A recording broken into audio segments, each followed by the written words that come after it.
আমরা আছি এখন আমাদের শেষ সায়ে, অর্থাৎ 7 বার যে আমাদেরকে সাফা মারোয়াতে ঘুরতে হয়, এটার শেষ পর্যায়ে আছি আমরা।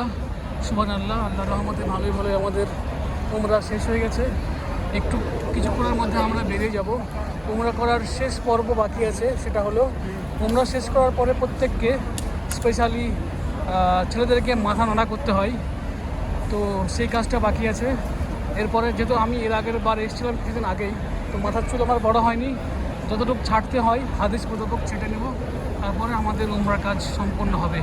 তো এই হচ্ছে পদ্ধতি, দেখলেন আপনারা এতক্ষণে, এবং ভিতরের বাইরের দৃশ্য। রমজান মাসে কী পরিমাণ ভিড়, কী পরিমাণ মানুষ আছে এখানে, আপনাকে কীভাবে আসতে হবে সব আপনি দেখেছেন এই ভিডিওতে।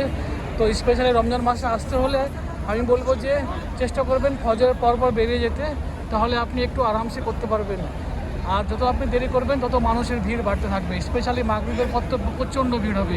তো আমি যেহেতু কাজ করি, আমি আমার অফিস শেষ করে বেরিয়েছিলাম, আস্তে আস্তে আমার এখানে মাগরিব হয়ে গেছে, তো এই জন্য আমি প্রচণ্ড ভিড়ের মধ্যে উমরা পালন করলাম। তো যারাই আসবেন এই রমজান মাসে চেষ্টা করবেন একটু ফজরের পর বেরিয়ে যাওয়ার, তাহলে এসে একটু শান্তিভাবে আপনি আল্লাহর কাজটা শেষ করতে পারবেন ইনশাআল্লাহ।